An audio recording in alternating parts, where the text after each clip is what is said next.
All right, you've heard all the hype. AI can revolutionize your business's workflows, but there is a big problem with that statement all by itself. And that's because most people are actually using AI wrong because they are trying to actually replace themselves instead of using AI as like a co-pilot. And AI's biggest wins come from when you actually free yourself up to do the work that humans are best at. So if you're not clear about what you need from AI is just going to create more confusion and more complexity. But today, we are going to talk about exactly why everyone is using AI wrong. We are going to talk about examples of how AI can actually be integrated into your existing service business workflows, and we're actually going to talk about the steps to implementing these AI tools into your workflows starting today. So, if you haven't been here before, welcome back to day 2 of the AI Prompting 101 Garbage In, Garbage Out workshop. Today, we are going to talk about how to actually get the most out of integrating AI tools into your workflows because, as I said, everyone is pretty much using AI wrong. Last time, we talked about how to get the most out of your AI prompts, so I will link that below so you can check out day 1 as well, and I hope you get value out of all 3 of these days because, believe me, these are things that no one else is talking about on the internet because they don't actually have 8 years of tech consulting experience that they are integrating into what everyone is talking about when it comes to AI nowadays. Most of them are content creators plus AI experts. But when I'm talking about business workflows, I'm a business workflow expert first, and then I talk about how AI can actually enhance those capacities. So let's talk about AI integrating into your workflows from somebody who's been building workflows for businesses for almost a decade. All right, let's dive straight into the good stuff here. Real problem is that you have what's called an emotion paradox when it comes to AI, because the reality is that yes, AI swallowed a dictionary. So AI does understand emotions on a comprehensive level, but they do not understand how it feels to have those emotions. And the problem is that people are using AI for empathy-based tasks when it has no empathy. Yeah, it could spit out the definition, but it doesn't understand what true empathy is or what true empathy looks like. Because guess what? You and I are the only ones who actually have felt empathy before. AI has never felt empathy. It only can spit out a generic definition. It's kind of like when people start their speeches with Webster's dictionary defines, and it's immediately mind-numbing because everybody can read a definition, but only few can actually articulate and comprehend and actually make somebody feel something based on true empathy. Because raise your hand if you've ever been talking to ChatGPT and it says, I can see you're frustrated and I'm sorry, or maybe I'm the only one who's yelling at AI these days, but the fact of the matter is, it says I see or feel your frustration and I'm sorry. And always what I say back to that is actually, how could you be sorry? You don't know what sorry feels like. And it's just, it feels a little off because it's going to pretend like it's sorry, but it's actually not. It's the most it's trying to be nice, but it's disingenuous, right? Not that it knows what that feels like either, but it could tell us the definition. So AI can define emotions, but it really can't feel them. And that is the problem with using AI for emotion-based activities. Like, for instance, marketing. If you say, hey, give me a marketing campaign. Yeah, okay, it's going to spit out a marketing campaign, but it's not actually going to know how to relate the emotions your marketing campaign is trying to bring out in people. Now, it's going to be a pretty good marketing campaign. Sure. It's going to be competent. It's going to be based on facts. And it's more importantly, though, it's not going to be based on feelings. So we could totally go into an entire day just on marketing alone, but we are talking about AI and how to use AI for the best outcome. And the reality is AI is best at efficiency and not empathy. And so let's talk about what to actually use AI for. All right, because the reality is that AI does fit into pretty much every single workflow. It just depends on what you're actually doing. And like I said, it is for efficiency. It is built to make things easier, but it's not built to be your therapist. It's not built to be your your counselor. And actually you could give it a book and it could technically be your counselor. I mean, maybe it would actually be the most unbiased version of a therapist because it wouldn't have empathy. So it technically wouldn't be like numbing its answers based on the emotion it feels in that room. But that's a whole nother conversation for later. So the reality is, in order to get the most efficient workflows from AI, we need to start auditing where your workflow gaps are. And that's what we're going to do in the latter part of this presentation when I go through the 3 steps to actually implementing AI into your business as is. But the reality is that in order to do that effectively, we have to leave the emotion-based tasks to the humans and use AI to do the redundant and unbiased, like, for instance, data analytics. That is something that AI excels at. Yet everybody online is talking about how to, how to write all your newsletters with AI. That's something where you're trying to actually build human connection versus data analytics. You give AI the context and you want an unbiased opinion. Like, you actually want it to not have emotions for data analytics. Yet nobody's talking about how AI can improve your data analysis, therefore your decision-making skills. Okay, I'm going to try not to rant the entire time. Hopefully this is valuable, though, and opening up everybody's mind, because the reason this matters is because if you are a solopreneur or you work with a team, then AI is either going to enhance your ability to get more done faster, or it's actually going to become a hindrance because it's actually going to make you work harder if you don't know how to use it properly.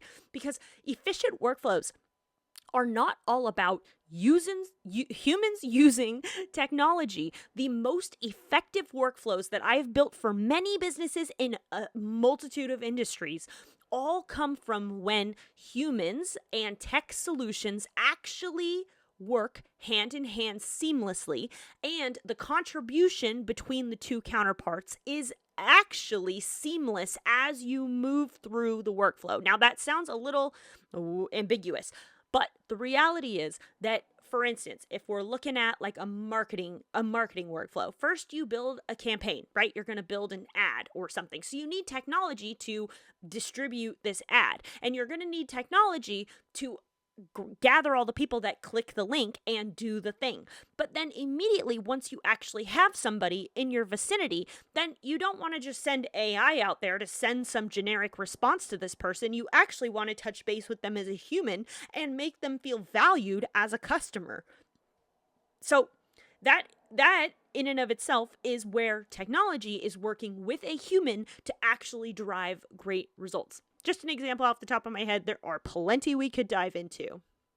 So let's talk about how to immediately get efficiency from the AI tools that you use in your business on a regular basis. And I'm going to do that through demonstrating through 3 very specific instances that most service-based businesses will at least have one of these in their business. So here are 3 specific examples for how to 10x your productivity just simply by adding one AI tool to a workflow that most service businesses have already existing in their business today.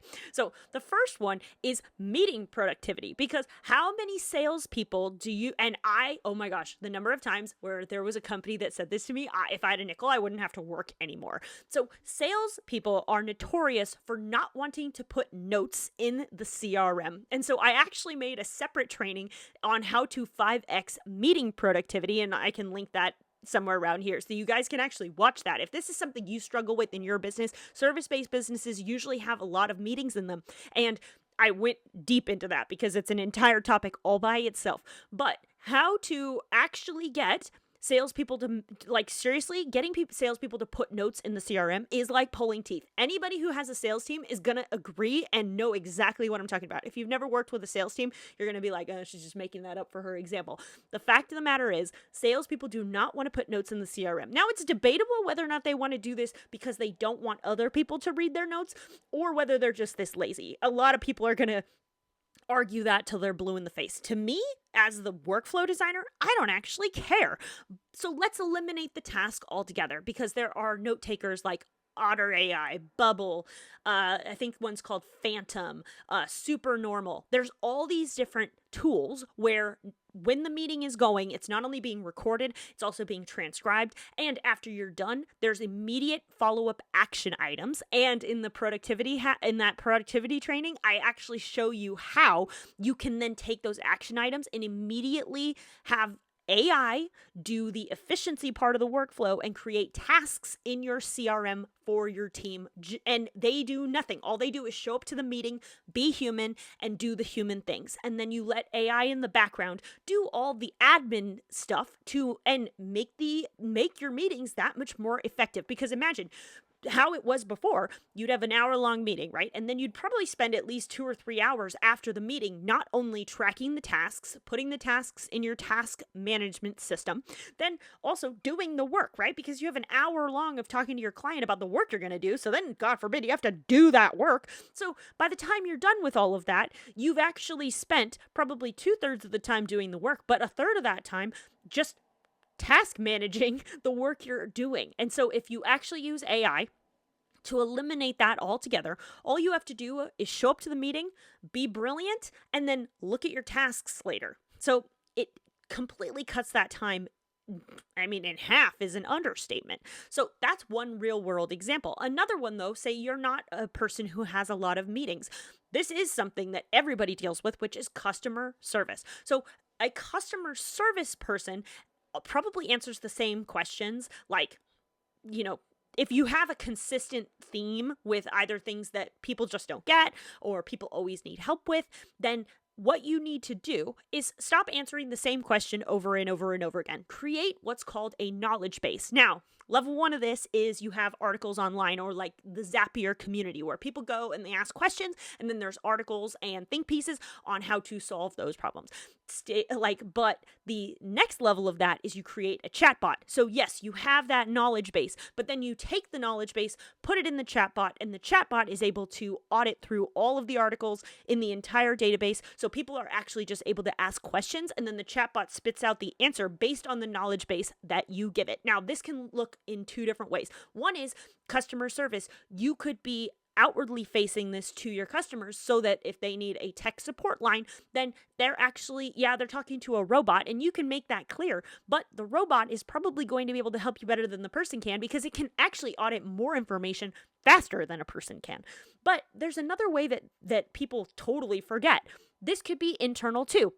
Say that you have people who constantly come in for training. Well, that is a big waste of time and resources, both for the person who's being trained and the person training them. So if you made an internal knowledge base of all of your workflows and how things go and all the ways that you have documentation, HR, like all of these things, if you have an internal database, then somebody could communicate with a chatbot the same way that your customer is and get all the answers they need before they come bother the person who's been training them or bothering HR or all these things, because you already give them the answers. You give them the tool to actually get those answers for themselves. And so that is something that all service-based businesses, whether we're talking about the internal or the external version of that, that is something all service-based businesses could use. But I'm going to give you even one more idea, because in the first day of this workshop, I talked to you about how to get the best output from the input you give to AI through your prompt. I go through the perfect prompt formula,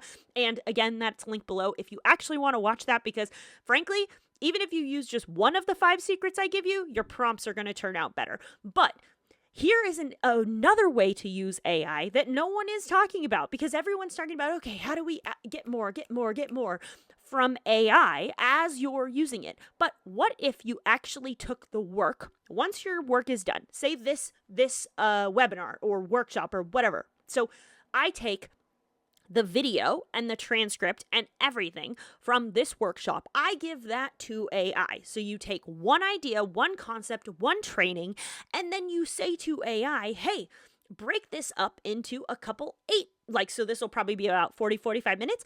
Break this up into, say, a couple 8-minute clips. Break this up into 10 3-minute clips, and then pull 5 to 10 quotes of really impactful moments from the training that we're doing right here, because then what you're doing is you're taking these smaller bits of content and you're then using it to promote this bigger piece of content, because getting somebody to sign up for a 40-minute workshop just sight unseen is a lot harder than, say, giving them 5 minutes of valuable insight, which then makes them say, oh, hey, like, I want more from them. And then you go to the 45-minute workshop and you're willing to invest that time because you've already made it possible with the 5 minutes to get an outcome. And so you build that trust. And again, human-based task, right? This is a human task here. We are connecting on your business's workflows, becoming more efficient.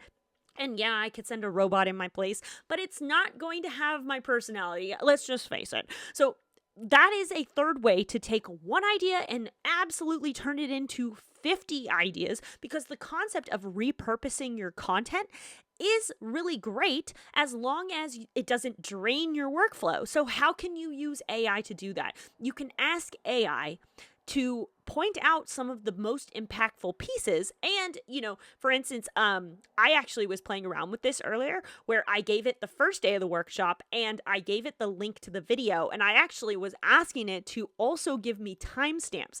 So this was an experiment I was running today. So if you want to hear about how this experiment worked out, comment down below, because I haven't actually seen how it turned out yet. But the point is, I was using AI to say, hey, point out some of the most impactful moments of this training so that I can break that up into smaller pieces and redistribute it. Now, of course, this is something that before you could do through Opus and other AI tools, but the concept we're talking about here is actually a little different, because we are asking for something specific like timestamps and quotes and things of that. We're asking for a multi-layered output based on the input. So again, if you want to know how this experiment turned out, comment down below. But other than that, that is 3 real life examples. One from sales, which meetings in general, so sales and service. One from customer service, internal and external, so HR and customer service. And another one from marketing. How do we actually get more bang for our buck from the work we've already done? Because a lot of people are going to AI being like, write me a book. Well, that's great, except the problem is if everybody goes to AI and says, write me a book, we're all going to end up with the same book. So instead of going and asking AI to write the book, even if you said, hey, I'm going to give you 1,500 articles I've written, write me a book, then it's going to come out the way you write, right? So it's all about what you're inputting to actually get a better output. So don't go ask AI to write the book.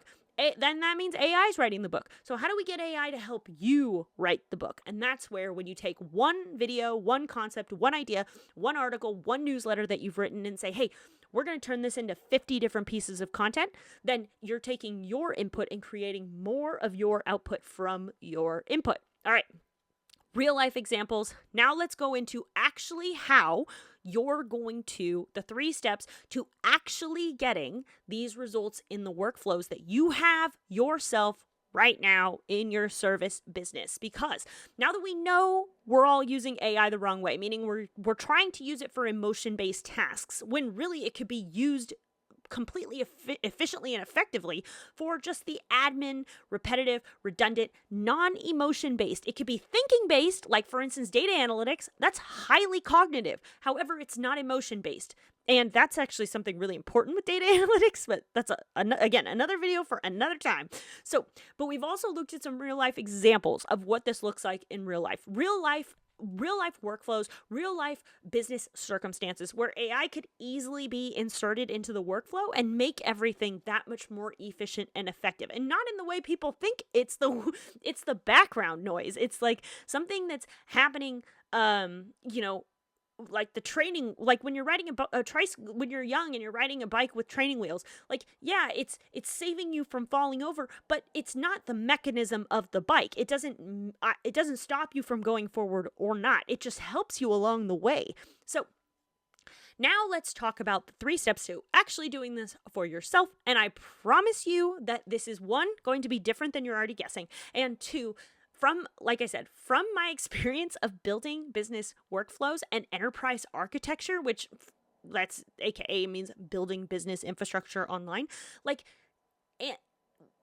AI has been very interesting because, for instance, when it comes to building a business infrastructure online, it's pretty much like baking a cake. You've got ingredients, you've got the layers, and eventually it's shaped into what your desired outcome is for your business. And AI is really the cherry on top. But for whatever reason, and I kind of blame the news for this, people are treating AI like it's the end all be all, like it's the cake, when really it's just one of the ingredients in a cake. And it's one of the ingredients in a much bigger recipe and with a very different desired outcome. So everyone needs to start looking at it better. Like, everyone needs to start looking at this differently to get better results in the long run, because AI can't replace things that humans do that AI literally can't do. For instance, like I said, it can tell you the definition of emotions, but it does not feel emotions. And therefore, for instance, if I make you feel one emotion and then that makes me feel an emotion, which then makes me say something that makes you feel a different emotion, that's not how it goes with AI. AI doesn't actually fluctuate between emotions based on experience. You can just say, hey, I'm feeling frustrated, and it can then look up the definition of frustrated and say, oh, okay, this person's feeling like this. But that doesn't mean like, the best it could probably do is say, oh, the gurus online say to do breath work to calm down the frustration. But again, that is factual advice from leaning on other expertise, not actually saying, like, I understand how you feel, which it might say that anyway, but it's lying. All right, so let's go into the 3 secrets, for instance, because we all need to stop chasing the trends. We all need to imagine what it could actually be like for this to succeed, and not just you imagine, your team imagine what it's like to succeed. And then we'll figure out how to avoid the failed projects, which I have seen more times than I can count. And it's kind of scary at this point how much people are, the AI outcome has, I should have put it on my 2025 bingo card, but it has exceeded expectations. So even no matter what I put on my bingo card, it's exceeded expectations. So here's how we find the problems that you need to solve for. So when you go to the doctor, you tell the doctor about the pain points, and the doctor then says, okay, based on these pain points, this is the diagnosis for those pain points. So what does this have to do with your business? Well, the reality is that your business has those symptoms. It has those pain points, and you know what they are and where they are. But the difference is, if you solve only for the pain points, then you're not actually diagnosing the disease. So the first step, though, is to gather those pain points from the people who use that tech daily. And the reality is that's going to look like the person who complains the most. Now, okay, yes, you're going to have to listen to the complainers. However, in what they are saying, there's inevitably going to be some gold that's actually going to help your business run more effectively and hopefully complain less. So the first thing is gathering those pain points, and the key to that is gathering it from the people who are actually using that tool. Because before you can solve the problem, you actually have to be able to define clearly, because the other thing is, if you don't define the problem clearly, for instance, if the diagnosis is not correct, then you'd be prescribed the wrong medication. You would be told the wrong diagnosis, and that will inevitably mean that your solution is wrong and it doesn't actually fix the problem. So that's the real problem here, is people are using AI to fix symptoms, but they don't know what the real disease is, and so they're creating even more problems because they're not solving the right problem. Okay, now, without seeing your business, I know for a fact this is happening in at least 3 different places because I've seen this so many times, and it's okay. I'm sorry. You do not know what you don't know, and that's not your fault. The thing is, though, I'm hoping this makes you aware, because the first step to having a problem is saying you have a problem, right? But the awareness means if you can see the symptom and you don't immediately go for the quick fix, the AI tool that said, oh, we fix all these problems. If you immediately don't go for the quick fix, then it means that it gives you an opportunity to actually find the real problem, and then therefore the real actual solution that's really going to solve the problem. And last but not least, let's just say, if you do not know where to start, then I always say, you usually know when you need me if you're sitting there doing your work and thinking to yourself, there's got to be a better way. So if you don't know where to start, look for the tasks that take too long. Look for the tasks that have human error all along them, and it makes the work not actually valuable because the human error ruins the work. And either that, or look for the things that have bottlenecks, meaning like you cannot do this until that happens. And usually those three places are going to be areas of, let's just say, opportunity for growth and change going forward. All right. So now that we know where to look, and also more importantly, what to look for, then let's talk about how this change is actually done. Now, if you're a solopreneur versus if you have a team, this is going to look a little different. However, change is change. And I don't know if you know this, but humans don't like change. So people think it's enough just to say, to their team, here you go, and this is a better way. But here's a tech solution, and this is a better way to do your work. When it might actually be a better way. I'm not arguing with that. However, since you didn't even bother to explain to them why it's better, or how it's better, or the benefit to them for adopting an entirely new way of doing things, humans by nature are not just going to be like, cool, change is better. That's not our default programming. So that is not a better way to actually implement any tech change you're trying to make in your business. Even if you're a solopreneur, and you don't have a team, it's the exact same thing, because unless your mind actually knows that the new way of doing it is better, you're not going to actually follow through with it. And you're going to end up wasting a bunch of time not doing the thing you're supposed to be doing. So the secret to success in any tech rollout is change management, which could be an entire video all itself, which, note to self, make a video on change management.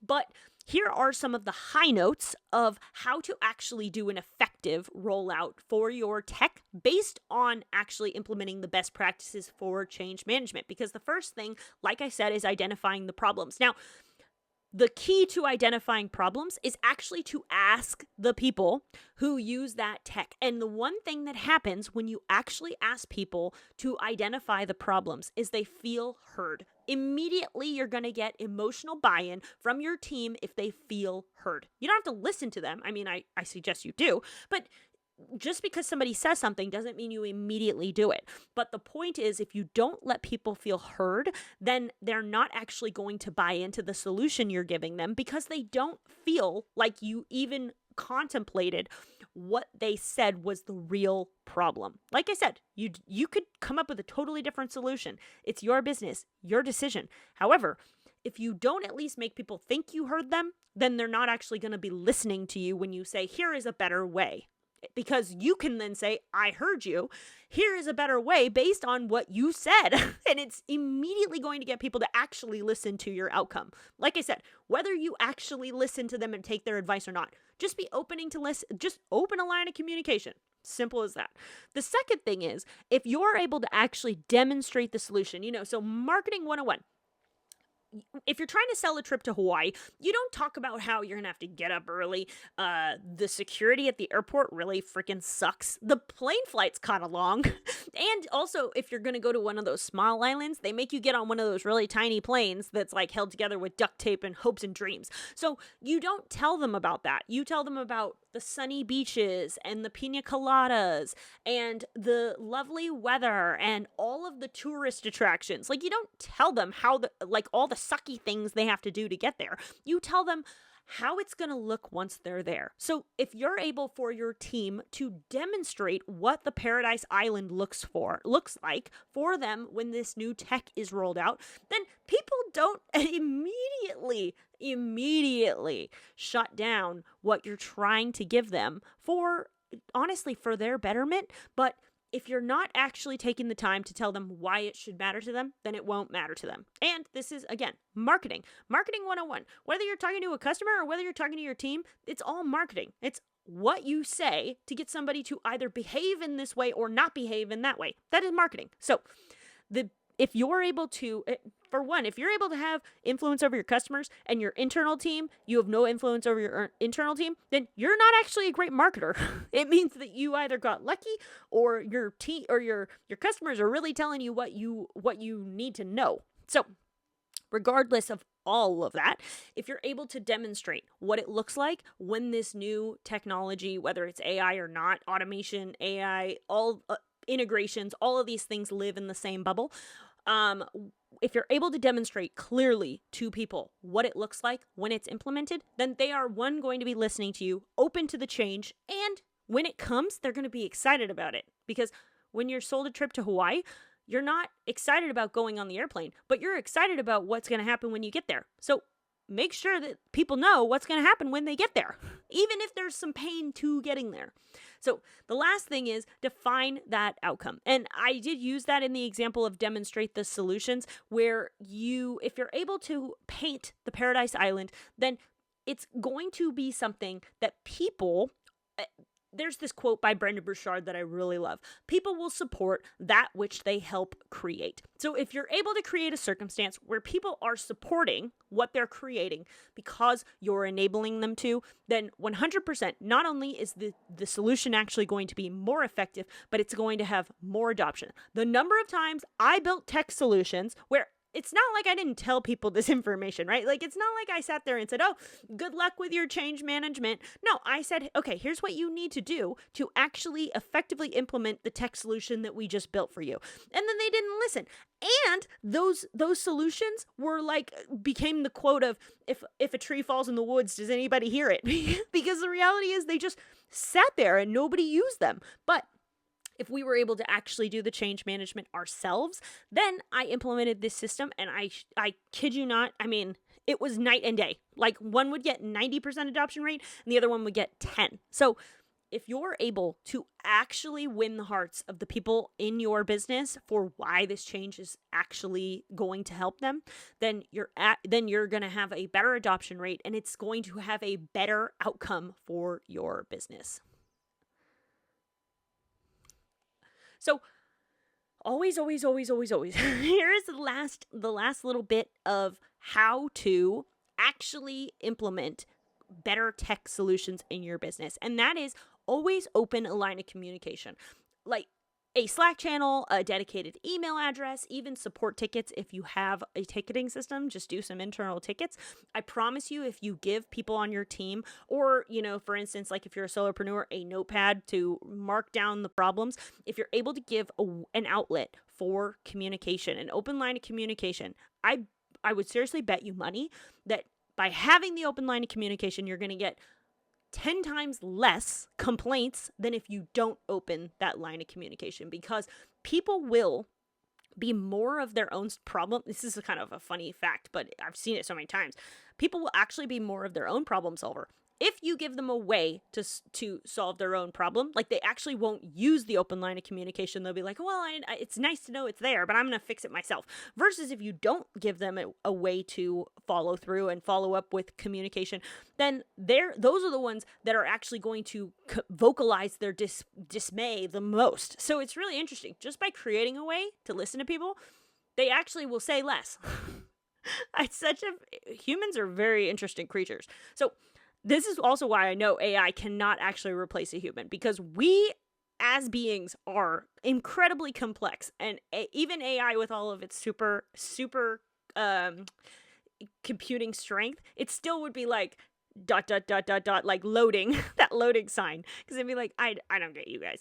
So the reality is that if you want an effective rollout for whatever business, however you're adding AI into your workflow, then you have to listen to the people, show them why it matters, and most importantly, actually just provide a little support. Even if you don't really follow through with the support, even if you give them a way to provide that support, they're going to be better. It's going to have a better outcome. So let's look at an actual real world example of a client that I worked with and how that actually impacted the business. Because what you're looking at here is a timestamp of an invoicing process that we rolled out, where it used to take, the original process took 5 to 8 hours per person on this team. It was a 5-person team.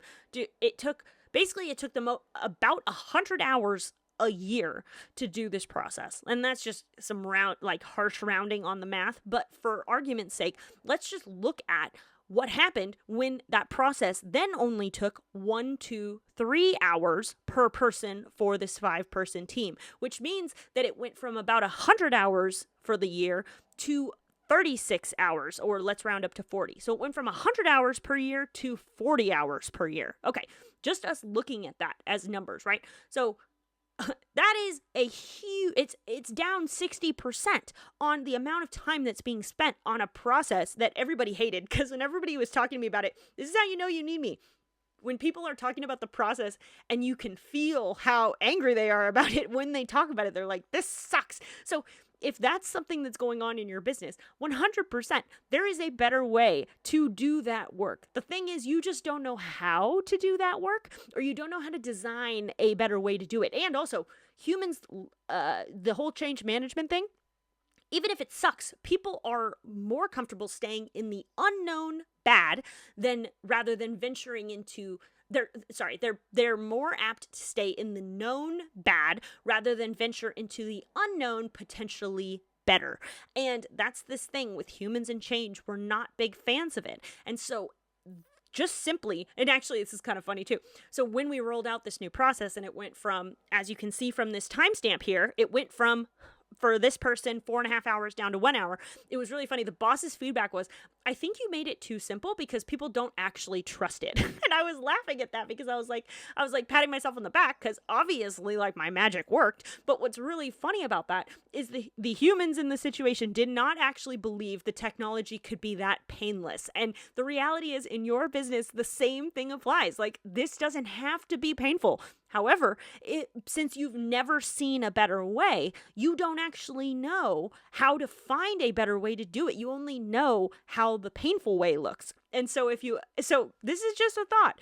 Somebody might know how to make that way less painful. And it's just kind of funny because his feedback was literally my favorite feedback I ever got from any client, because the humans not trusting the process didn't have to be painful, especially where we started, where everyone, I mean, you would have thought that the process involved pulling hair and like, you know, in those torturous movies where they like rip your fingernails off, like the way people talked about this process was like that. And so at the end, for them to be like, they just don't trust it because it's way too easy. It was actually hilarious, but it's not only evidence of the fact that this can be true for your business. And that was for the invoicing process, but there's like hundreds of processes in businesses. So it doesn't have to be your invoicing process. It could be any process in your business.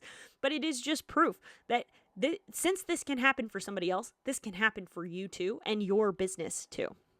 So this workshop that I'm doing has 3 days to it. We are now on day 2. If you want to earn the free bonus of an hour-long clarity call with me, then fill out the survey. It's linked below. And for anybody who attends all 3 days and fills out all 3 surveys, so I'm able to actually track that you saw all 3 of these days, then you're going to actually earn a free strategy session with me, 1 hour strategy session where we talk about your lowest hanging fruit and we actually talk about how to implement AI into your business specifically. Let's actually get personal about what your business is really struggling with, because guaranteed 1 hour and we're going to already have at least 5 ideas of how to better your business. And I am on a mission to save every single service-based business 10 hours every single week, because the reality is there is a world where you get all 40 hours of your work done in 30 hours. So let's figure out how to do that for you. And when it came to the example I just gave you, that was 5 hours. That was, let's say, 5 hours every single month. So if we broke that down, that's, so if we took 10 different workflows and we made huge improvements or slight improvements, or even just, mediocre improvements to all of those, then we are going to find that 10 hours, no problem. And your life gets better. Not to mention, what would you do with an extra 10 hours a week? Everybody says they want more time, but nobody does anything to actually get that time back. So fill out the link below so that you can be one of those people that gets one of those free consultations with me, because believe me, that's going to be super valuable.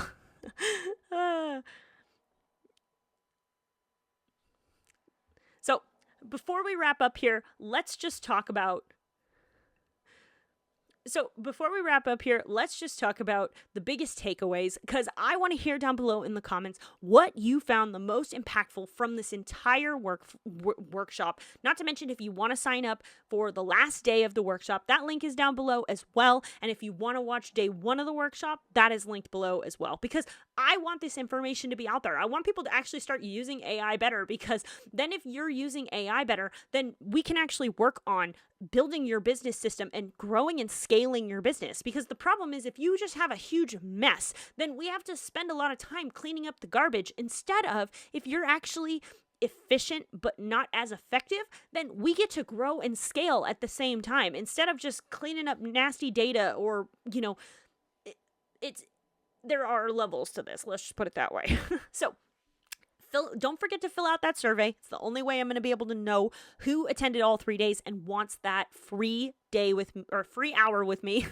Day. Oh my gosh. Well, you'd have to go see horses, but that free hour strategy session, so that we could actually get you started on making a real impact in your business, similar to all the ways that were discussed in this video, actually, in the last hour. So if you want those results faster, though, and you want to skip the line, let's say, because in order to get the free session, you have to attend all 3 days and fill out all 3 surveys, and so that we can actually have a conversation about what we're talking about. If you want to skip that line, there is a way to do that, because I have a 10 hours back tech audit where we actually look at your tech stack, and we have two I can count, 2 live sessions where we're actually going to talk about what your business needs, where are the gaps, and I'm going to tell you the lowest hanging fruit, so the tasks you can tackle right now to get the biggest impact. And then we're actually going to look, so that's the micro version, we're actually going to look at a macro scale of your business and say, okay, in order to get this impact, that impact, we're going to need to integrate these 2 tools. And those are bigger.